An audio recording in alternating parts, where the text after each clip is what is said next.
Assalamualaikum warahmatullahi wabarakatuh. Perkenalkan, nama saya Zurahmi, jurusan Biologi dari Fakultas Sains dan Teknologi UIN Araniri, Banda Aceh. Baiklah, pada kesempatan kali ini saya akan menjelaskan sedikit atau memaparkan tentang sebuah jurnal yang berjudul Uji Patogenitas Bakteri Pseudomonas sp pada udang venem Lithopanemus vannamei sebagai kandidat probiotik. Nah, jurnal ini ditulis oleh Ismi Muhammad Habib Pahlavi, Woro Hastuti Satyantini, dan Sudarsono. Nah, mereka ini dari sebuah program studi budidaya perairan Fakultas Perikanan dan Kelautan Universitas Airlangga Surabaya. Pada bagian pendahuluan jurnal ini menjelaskan pada budidaya udang venem, lingkungan merupakan salah satu faktor yang mempengaruhi kelangsungan hidup udang. Pengelolaan lingkungan merupakan salah satu upaya untuk mengatasi serangan penyakit pada budidaya udang venem ini.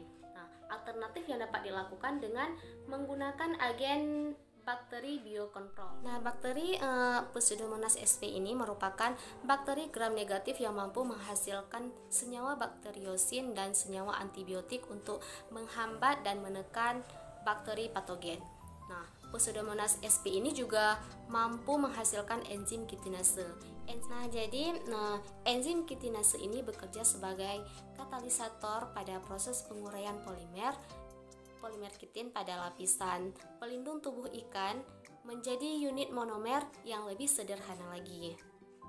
Nah, selain itu, bakteri Pseudomonas sp ini juga mampu memproduksi beberapa enzim seperti protease, amilase, lipase, dan selulase yang dapat mengurai protein, karbohidrat, dan lemak menjadi senyawa yang lebih sederhana lagi, sehingga diharapkan bakteri Pseudomonas ini dapat dikembangkan sebagai bakteri kandidat probiotik. Nah, sebelum bakteri Pseudomonas ini dikembangkan sebagai bakteri kandidat probiotik, perlu dilakukan pengujian lanjutan untuk mengetahui apakah bakteri Pseudomonas sp ini dapat menyebabkan kematian tinggi atau tidak bila diaplikasikan pada udang venem melalui uji patogenitas. Kemudian ada metodologi penelitian, waktu dan tempat. Nah, penelitian ini dilakukan di Tropical Research Center di Universitas Airlangga. Nah, pemeriksaan patogenitas bakteri Pseudomonas sp ini dilakukan di Laboratorium Fakultas Perikanan dan Kelautan Universitas Airlangga Surabaya pada bulan April sampai Juni 2017. Nah, bahan yang digunakan pada penelitian ini yaitu 200 ekor udang venem dengan berat 7-9 gram. Kemudian ada isolat murni dari bakteri Pseudomonas sp. Kemudian TSA Tripton soy agar, ada TSB Tripton soy broth, kemudian ada larutan NaCl fisiologis, NaCl standar MC Farlan, Aquades air laut steril, alkohol, klorin, natrium tiosulfat, pelet udang, dan es batu. Kemudian ada rancangan penelitian. Isolat bakteri Pseudomonas sp dengan kepadatan 10^2, 10^4, 10^6, dan 10^8 sel per mili. Serta larutan NaCl fisiologis diinjeksikan sebanyak 0,1 mili pada udang venem. Kemudian ada prosedur kerja. Nah, yang pertama ada kultur isolat bakteri Pseudomonas sp. Pada kultur ini media yang digunakan adalah TSA atau Tripton soy agar. Nah, pembuatan media dilakukan dengan melarutkan media TSA pada Erlenmeyer sebanyak 40 gram per liter, Aquades sesuai petunjuk, dan ditambahkan NaCl 15 gram per liter. Nah, setelah itu media disterilisasi dengan menggunakan autoclave. Media TSA yang sudah disterilisasi dituangkan pada cawan Petri dan ditunggu hingga dingin dan mengeras. Kemudian isolat Pseudomonas sp ini tadi kemudian diinokulasi di media. Inokulasi bakteri menggunakan metode gores atau streak. Selanjutnya, inokulum bakteri disimpan di inkubator pada suhu 30 derajat Celcius selama 24 jam. Nah, bakteri yang tumbuh ini tadi selanjutnya diinokulasikan pada media TSB sebanyak 1 ose. Bakteri yang tumbuh tadi ditandai dengan perubahan media TSB menjadi lebih keruh. Kemudian dipanen dengan cara disentrifug pada kecepatan 5400 rpm selama 5 menit. Kemudian ada persiapan udang uji. Nah, jadi udang uji venom ini didatangkan langsung dari tambak semi intensif di instalasi budidaya air payau Lamongan. Kemudian udang ini tadi diaklimatisasi selama 5 sampai 7 hari. Kemudian udang venom ini dipelihara di dalam akuarium dengan kepadatan 10 ekor per akuariumnya dengan volume 35 liter dan setara sekitar 300 ekor per meter kubik. Selama budidaya, udang diberi pakan berupa pakan udang komersial.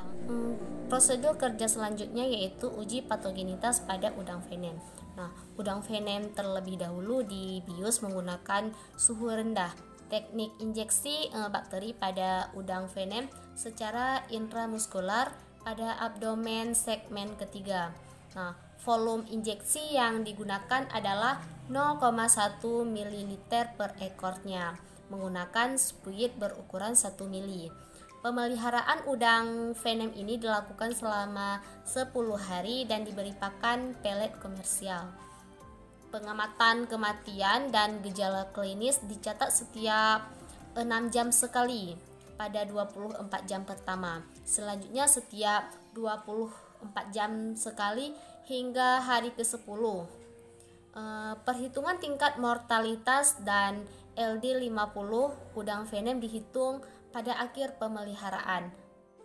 Kemudian ada analisis data.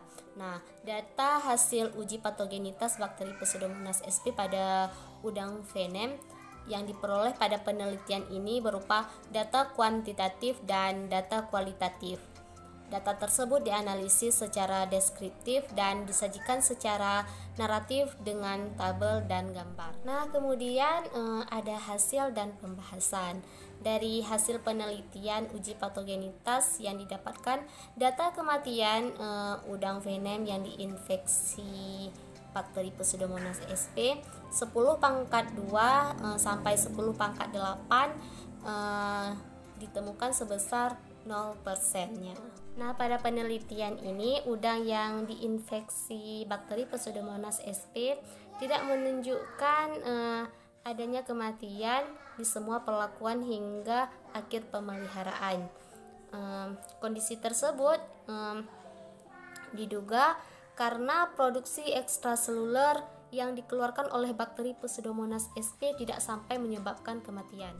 Nah, pada penelitian ini udang venom yang diinfeksi bakteri Pseudomonas sp dengan kepadatan 10⁻² sampai 10⁻8 sel per mili menunjukkan gambaran hepatopankreas berbentuk utuh dan berwarna hijau kehitaman. Perlakuan infeksi bakteri Pseudomonas sp dengan kepadatan 10⁻² sampai 10⁻8 sel per mili tadi menunjukkan gambaran yang sama dengan perlakuan kontrol. Pada bagian tubuh udang tidak menunjukkan adanya perubahan warna dan tubuh maupun rusaknya karapas. Pada pengamatan perubahan warna ekor dan kenampakan ekor udang venom setelah diinfeksi bakteri Pseudomonas sp dengan dosis 10⁻² sampai 10⁻8 sel per mili tidak menunjukkan adanya gejala kerontokan maupun perubahan warna pada ekor udang venom.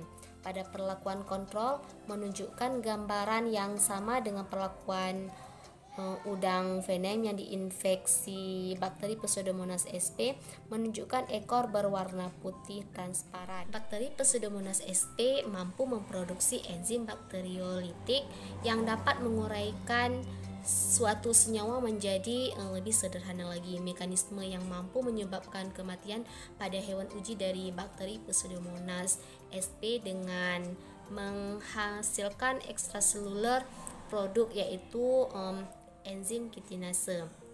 Enzim kitinase adalah enzim yang mampu menghidrolisis kitin menjadi monomer N-asetil glukosamin. Nah, enzim ini yang diduga akan mendegradasi zat kitin yang ada pada karapas maupun ekor udang. Nah, hal ini menunjukkan bahwa sistem pertahanan tubuh udang venom ini masih mampu melawan zat asing yang masuk ke dalam tubuhnya, sehingga udang venom yang diinfeksi bakteri Pseudomonas sp tidak menyebabkan kematian yang tinggi. Nah, jadi kesimpulan dari penelitian ini adalah bakteri Pseudomonas sp tidak mengakibatkan kematian pada udang venom. Infeksi bakteri Pseudomonas sp melalui penyuntikan secara intraperitoneal hingga dosis 10⁸ sel per mili tidak berpengaruh terhadap tingkah laku dan perubahan morfologi terhadap udang venom ini. Nah, sehingga dapat dikatakan bahwa bakteri Pseudomonas sp tidak berpatogen.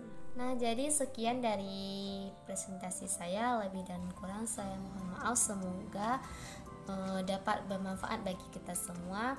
Saya akhiri, billahi taufiq wal hidayah. Wassalamualaikum warahmatullahi wabarakatuh.